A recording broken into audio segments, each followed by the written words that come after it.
राम राम, नमस्कार, आदाब व सलाम। आज मेरा आप सबके बीच में आने का एक ही उद्देश्य और एक ही उपलक्ष्य है। जैसे कि आप जानते हैं कि पूरे देश विदेश में एक वबा, एक महामारी फैली हुई है, जिसकी वजह से बहुत सारे लोगों ने अपनी जान खोई है और बहुत सारे लोग अभी भी इस महामारी से अस्पतालों में जंग लड़ रहे हैं। वो सारे लोग जिन्होंने इस महामारी में अपनी जान खोई, उनके प्रति हम संवेदना प्रकट करते हैं और साथ साथ उन लोगों के लिए प्रार्थना करते हैं जो अभी भी अस्पतालों में इस महामारी से जंग लड़ रहे हैं, वे जल्द से जल्द ठीक हों और अपने घरों को वापस लौटें। मैं बात करना चाहूंगा अपनी डिस्ट्रिक्ट किश्तवाड़ की, जो कि आज तक ग्रीन जोन में था, मगर आज के ही दिन कुछ केस बढ़ गए और कुछ क्षेत्र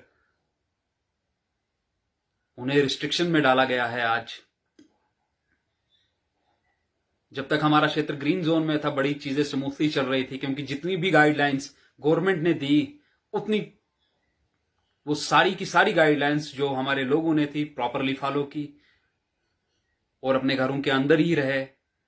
और अभी तक भी हमारे लोग अंदर ही प्रॉपरली वो फॉलो करते ही जा रहे हैं। मगर एडमिनिस्ट्रेशन,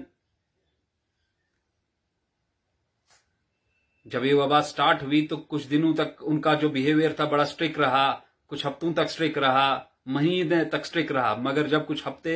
महीनों में चेंज हो गए, महीने 2 महीने में और 2 महीने 3 महीने में चेंज हो गए, तो एडमिनिस्ट्रेशन में एक लचरपन आ गया, एक ढिलाई बरतना उन्होंने स्टार्ट कर दिया गया, और जिसकी वजह से आज जो लोग हमारे क्षेत्र में वापस आ रहे हैं, चाहे बाकी स्टेटों से आ रहे हैं या बाकी डिस्ट्रिक्टों से आ रहे हैं या फिर हमारे जम्मू के ही डिस्ट्रिक्ट से वापस आ रहे हैं, उन सब लोगों को तो वापस आना ही है। किसी के माँ बाप फंसे हुए हैं तो किसी के भाई बहन फंसे हुए हैं, कोई निर्वाह करने का कोई सोर्स उनके पास बचा नहीं, पैसा खत्म हो गया है, कोई लेबर क्लास है तो वापस आना ही है। मगर जो एडमिनिस्ट्रेशन का लचर बिहेवियर है, जो ढिलाई बरत रही है, जब भी अब कोई भी हमारे लोग बाकी डिस्ट्रिक्टों से हमारी डिस्ट्रिक्ट की बाउंड्री पर पहुंचते हैं, वहां नाके पर उनकी सैंपलिंग की जाती है और उन लोगों के सैंपल लेकर उन्हें होम क्वारंटाइन कर दिया जाता है, उन्हें एडमिनिस्ट्रेटिव क्वारंटाइन में नहीं लिया जाता ही, ना ही उनके जो सैंपल्स को वेट किया जाता है कि उनका सैंपल पॉजिटिव आया या नेगेटिव गया, उस टाइम का भी वेट नहीं किया जाता है। और जब वो लोगों को वापस भेज देते हैं होम क्वारंटाइन में, तो उन लोगों पर अब ये जिम्मेवारी होती है कि हमें अपना जो क्वारंटाइन पीरियड है वो अपने घर में काटना है और अपने घर के अंदर ही रहना है, बाहर नहीं जाना है। मगर अगर आप ऐसा सोचते हैं कि वो लोग सब वो चीजें फॉलो करेंगे तो वो बेईमानी चीजें हैं। ऐसा तो कभी होता नहीं, और ना ही मैंने देखा कि कुछ ही लोग रिस्पॉन्सिबिलिटी समझते हैं और ऑलमोस्ट कोई भी लोग अपनी रिस्पॉन्सिबिलिटी नहीं सोचते, और जिसका भुगतान आज हमारे लोगों को करना पड़ रहा है, जिसकी वजह से आज जो हमारा क्षेत्र है, बहुत सारे लोग जो हैं रिस्ट्रिक्टेड एरिया में चले गए हैं, क्योंकि जब एडमिनिस्ट्रेशन जो लोगों को क्वारंटाइन कर रही है, होम क्वारंटाइन कर रही है, तो वहां जैसे जब वो अपने गांव में जाते हैं या म्यूनसिपैलिटी में वार्ड में ही जाते हैं, तो वहां उन्हें कोई देखने वाला नहीं है कि ये लोग अपना क्वारंटाइन पीरियड फॉलो कर रहे हैं या नहीं कर रहे हैं। वो तो फ्री हैं, अगर उनको फॉलो करना है तो करें, नहीं फॉलो करना है तो नहीं करो, क्योंकि एडमिनिस्ट्रेशन ने ऐसी कोई पॉलिसी फ्रेम ही नहीं की जो कि उन पर नजर रखी जाए। आप डिसेंट्रलाइजेशन की पावर्स की बात करते हैं, तो कहां है डिसेंट्रलाइजेशन ऑफ द पावर? क्यों नहीं आप अपने पंचायत के पंच को, सरपंच, क्यों नहीं आपने अपने म्यूनसिपैलिटी के काउंसलर को जिम्मेवार बनाया? क्यों नहीं आपने उन्हें यह पावर दी कि अगर आपके क्षेत्र में अगर आप ये इंफॉर्मेशन उन तक सर्कुलेट करते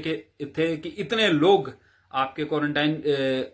क्षेत्र में होम क्वारंटाइन किए गए हैं, आप इन पर नजर बनाए रखिए, देखिए ये अपना क्वारंटाइन फॉलो करते हैं नहीं करते हैं। अगर कोई ढिलाई बरत रहा है, आपको उसमें तांग झांक करने की जरूरत नहीं है, आपको वो इंफॉर्मेशन अपनी डिस्ट्रिक्ट एडमिनिस्ट्रेशन तक ही पहुंचानी है। तो क्यों, अगर ये सारी चीजें हुई थी तो मुझे नहीं लगता कि आज हमारा क्षेत्र जो रिस्ट्रिक्शन में डाला गया है वो रिस्ट्रिक्शन नहीं होती।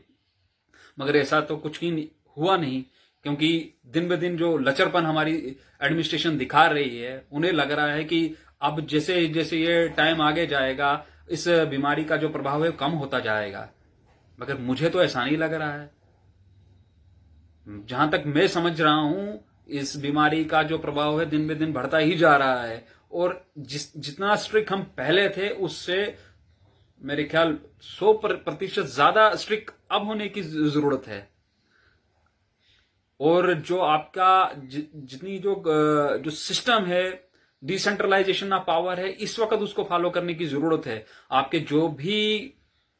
जो सिस्टम है, यानी सरपंच का या काउंसलर्स की बात कर रहा हूं, उन सब तक ये पावर्स को दिया जाए ताकि वो देखें कौन लोग हैं जो अपना फॉलो कर रहे हैं नहीं कर रहे। यही एक तरीका, जिस तरीके से आप पर भी कोई दबाव नहीं। बस यही कुछ बातें थी जो हम अपने डिस्ट्रिक्ट एडमिनिस्ट्रेशन, अपने डिप्टी कमिश्नर तक पहुंचाना चाहते थे, और उम्मीद करते हैं कि ये बातें डिप्टी कमिश्नर तक जरूर पहुंचे। आप सबने मुझे सुना, आप सबका बहुत बहुत धन्यवाद। जय हिंद, जय भारत।